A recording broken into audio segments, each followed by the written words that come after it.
ऐसे ही राजदीप सुबह होगा। सुबह जब खिड़की से आती है तो तारा के चेहरे पर पड़ी। तब वह थोड़ा झुंझला जाती है और आखिर में आंखें खोल देती है।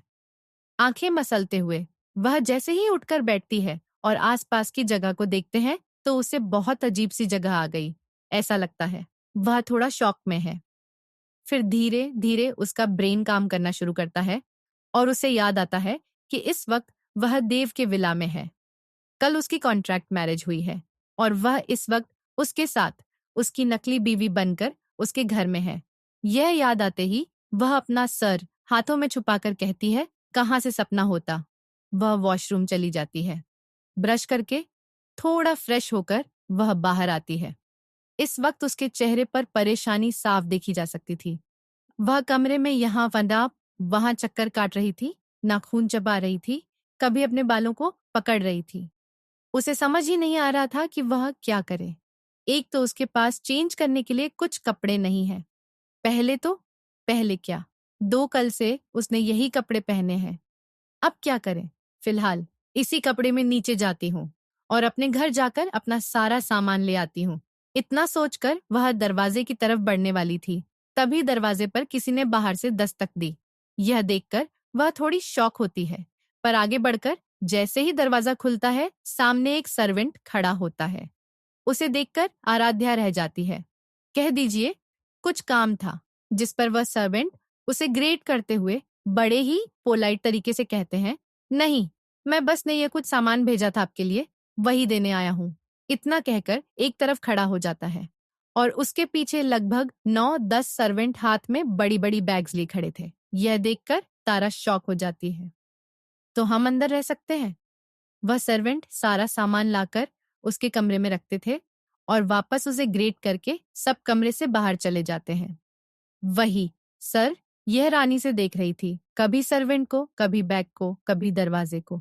उसे समझ ही नहीं आया कि यह सब क्या है और कौन, बस किसका सामान भेजा है। अभी कंफ्यूज खड़ी बैगन को देख ही रही थी कि आशा आंटी, जो उसे उठाने के लिए आई थी, वह कहती हैं, अरे आराध्या, आप उठ गईं। अच्छा हुआ, जल्दी से फ्रेश हो जाइए। मैं आपके लिए ब्रेकफास्ट में क्या कहेंगे, आप मुझे बता दीजिए, मैं तुरंत शिफ्ट से कहकर बनवा देती हूँ। उनकी बात सुनकर आराध्या शौक से बाहर आती है और कहती है, आंटी, यह सब क्या है? मैंने सामान नहीं मंगवाया था। किसका सामान है? जिस पर आशा हल्का सा मुस्कुराते हुए कहती हैं, दरअसल मैं बात यह है कि कल जब आपने कहा ना कि आपके पास सामान नहीं है, आपकी यह बात बॉस को पता चली और उन्होंने रात को ही ऑर्डर देकर सारा सामान आपका लिया है। यह सब आपके लिए ही सामान है। आप देख लीजिए, अगर कुछ और किसी चीज की जरूरत हो तो हमें बता देना। अब ब्रेकफास्ट में क्या कहेंगे? जिस पर आराध्या कहती है, मुझे कुछ भी चलेगा, बस लाइट बना देना। कल की तरह बहुत सारा मत बनाना। उसकी बात सुनकर आंटी हल्का सा मुस्कुराकर, जी, मैं कहकर कमरे से बाहर चली जाती हैं। उनके जाने के बाद आराध्या दरवाजा बंद करती है और सामने रखे सामानों को देखकर फिर वह एक एक करके जब बैग में देखती है तो शॉक हो जाती है, क्योंकि उसमें बहुत सारे कपड़े थे, जिसमें tops, T shirt, shorts, jeans, one piece, उसके अंडरवियर्स, अंडरगारमेंट्स और न जाने कितने कपड़े, साड़ीज, ज्वेलरी, स्कूल सैंडल और एक बैग में तो पूरा मेकअप का सामान था। यह सब देखकर उसका सर चकरा गया। यह क्या, 10 जन्म का सामान उसे एक ही समय पर किसने भेज दिया? यह अमीर लोग बिना पैसे उड़ाने का बहाना चाहिए होता है। इतना सारा सामान कौन एक ही टाइम पर खरीदता है? ये सब सोचकर वह मन ही मन देव को कोसती है। फिर जल्दी से उनमें से खुद के लिए एक शॉर्ट कुर्ती और एक जीन्स निकाल लेती है और जल्दी से उसे लेकर बाथरूम चली जाती है। तैयार होकर नीचे आती है। जैसे ही वह सीढ़ियों से होते हुए नीचे आ रही थी, तभी उसे डाइनिंग टेबल पर अपनी ब्लैक कॉफी पीते हुए, आईपैड में अपने मेल चेक करता हुआ देव और उसके पास ही बैठा हुआ राघव दिखाई देता है। राघव सुबह सुबह यहाँ आ गया था। अब वह यहाँ से देव के साथ ही ऑफिस जाता है।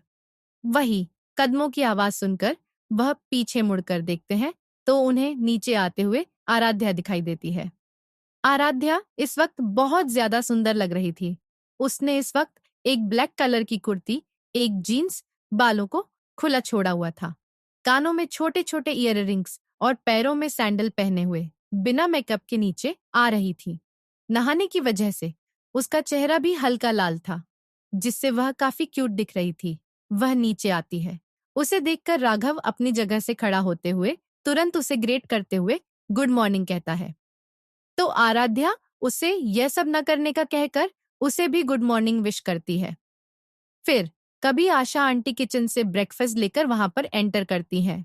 वह आराध्या को देखकर कहती हैं, आराध्या आओ, बैठो, ब्रेकफास्ट कर लो, देर हो रही है। नीचे आते ही उसकी नजर सबसे पहले देव पर जाती है। देव ने इस वक्त हमेशा की तरह अपना ब्लैक को ब्लैक पेंट, व्हाइट शर्ट पहना हुआ था। उसके बाल से लेकर सब सेट किए हुए थे। हाथ में एक ब्रांडेड वॉच, पैरों में चमचमाती जूते और वही उसका एरोगेंट एटीट्यूड होल्डिंग ओरा। उसे देखकर आराध्या के कदम रुक जाते हैं, पर फिर वह जल्दी से अपने कदम डाइनिंग टेबल पर बढ़ाती है और वही उन दोनों के सामने एक चेयर पर बैठ जाती है। सबके बैठने के बाद आंटी जल्दी जल्दी उसे ब्रेकफास्ट सर्व कर देती हैं। ब्रेकफास्ट में उसने ज्यादा कुछ नहीं, बस एक आमलेट और एक ब्रेड का स्लाइस, जिस पर थोड़ा सा मटर और जाम लगा हुआ था, खा रही थी। साथ ही उसने खुद के लिए एक मसालेदार कड़क गर्मा गर्म चाय बनवाई थी। वह उसकी भी एक एक घूंट ले रही थी। उसका यह थाली देखकर देव की भौहें चढ़ गईं।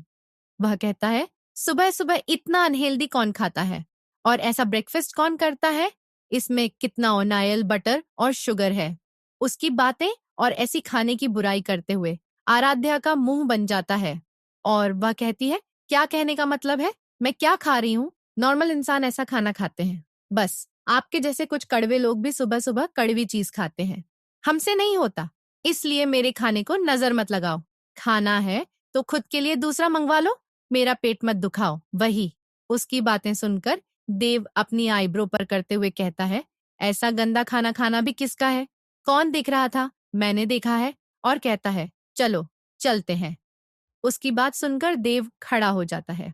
तभी आराध्या अपनी जगह से खड़ी होते हुए बोलती है, मुझे आपसे बात करनी है। देव रुक जाता है और उसकी तरफ देखता है।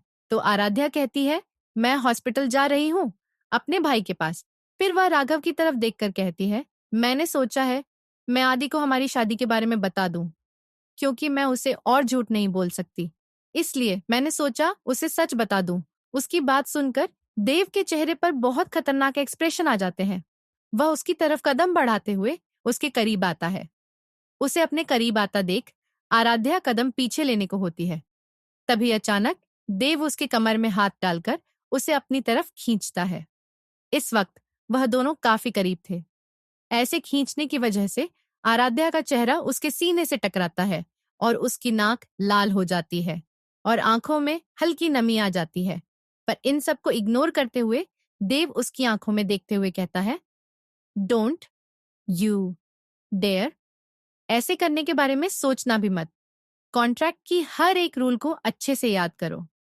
अगर तुम्हारे दिमाग में वह नहीं बैठ रहा तो उसे अपने हाथों पर लिखो, अलार्म लगाओ। मुझे नहीं पता, लेकिन इस बारे में बाहर किसी को कुछ पता नहीं चलना चाहिए। अगर ऐसा हुआ तो ये कॉन्ट्रैक्ट तोड़ने जैसा होगा। उसके बाद उसके जो भी अंजाम होगा उसे भुगतने के लिए तैयार रहना। वही उसकी बात सुनकर आराध्या की आंखों में आंसू आ जाते हैं और वह फिर ऐसे ही कहती है, फिर मैं क्या बताऊं उसे? क्या करूं कि कैसे उसके इतने बड़े ऑपरेशन के लिए मैंने पैसे लिए, कैसे वह इतने विप कमरे में रह रहा है? क्या बताऊं मैं उसे? वह मुझे झूठ पड़ते हुए पकड़ लेता है। उसे समझ आ जाता है कि मैं झूठ बोल रही हूँ। कितना छुपा हूं उससे और क्या कहेंगी उसे इस बारे में जवाब दो। देव उसे छोड़कर उसे दूर होते हुए अपना को ठीक करते हुए कहता है, वह तुम्हारी प्रॉब्लम है, तुम देख लो। और हाँ, अगर तुमने कॉन्ट्रैक्ट तोड़ने की किसी को इस बारे में बताने की कोशिश भी की तो याद रखना। इतना कहकर वह अपनी बात अधूरी छोड़कर वहां से चला जाता है। उसके जाते ही राघव आराध्या की तरफ देखकर कहता है, मैं प्लीज कुछ भी करिए, बट इन्हें गुस्सा मत दिलाइए। उनका गुस्सा बहुत तेज है। बेवजह क्यों पंगा ले रही हैं? कुछ तो कह दीजिए, वरना बता दीजिए कि आपकी लव मैरिज होगी, आप बस के पैर में। इतना कहकर वह बिना उसका जवाब सुने जल्दी से वहां से चला जाता है। वही आराध्या बस जाते हुए देव को देख रही थी। उसे देव का यह सब इसलिए बुरा लग रहा था क्योंकि जब मुझसे बात करना, उसे पर ऑर्डर चलाना, उसकी जिंदगी कंट्रोल करना बिल्कुल पसंद नहीं आ रहा था और ऐसी बदतमीजी से रूडली बात करना तो और भी बुरा लग रहा था, पर वह कर ही क्या सकती थी? मजबूर थी। फिर वह गहरी सांस लेकर बिना अपना ब्रेकफास्ट पूरा किए ही वहां से दरवाजे की तरफ बढ़ जाती है। वही पीछे खड़ी आशा ताई जी ने रात को ही राघव ने सारी सच्चाई बता दी थी। वह आराध्य को रोकने की और खाना खाकर जाने के लिए कहती है, पर आराध्या उनकी एक नहीं सुनती और सीधा वहां से बाहर चली जाती है। बाहर आती उसे सामने एक ड्राइवर कार खड़ी मिलती है। वह उसे इग्नोर करते हुए जा ही रही थी कि ड्राइवर उसके सामने आकर कहता है, सॉरी, लेकिन सर ने हमें आपके लिए यहाँ रखा है। आप कहाँ जाना चाहते हैं? हमें बताइए, हम आपको वहां छोड़कर आएंगे। तो आराध्या ने कहा, मुझे इसकी जरूरत नहीं है, मैं खुद चली जाऊंगी। जिस पर ड्राइवर ने कहा, आपको कहीं भी जाना होगा तो मुझे आपको वहां ले जाने हैं, आप अकेले कहीं नहीं जा सकते। वही उसकी बात सुनकर आराध्या की क्या परेशानी है इस आदमी की। फिर वह ड्राइवर की तरफ देखती है जो आंखों में मिनट लिए उसे देख रहा था। उसे देखकर आराध्या गहरी सांस लेती है और कहती है, ठीक है चलो। इतना कहकर वह कार में बैठ जाती है और कार को अपने भाई के अस्पताल की तरफ ले जाने के लिए कहती है। तो ड्राइवर भी तुरंत कार चालू करके अस्पताल की तरफ मोड़ देता है।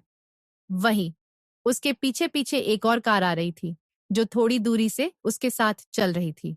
वह एक बॉडीगार्ड से भारी कार थी जो उसके सिक्योरिटी के लिए रखी गई थी, पर इसके बारे में आराध्या को पता नहीं था। वही कार में बैठे बैठे आराध्या सोच रही थी, बस 2 दिन से उसकी जिंदगी में क्या कुछ नहीं हुआ। इस बारे में सोचते हुए वह खिड़की से बाहर देख रही थी।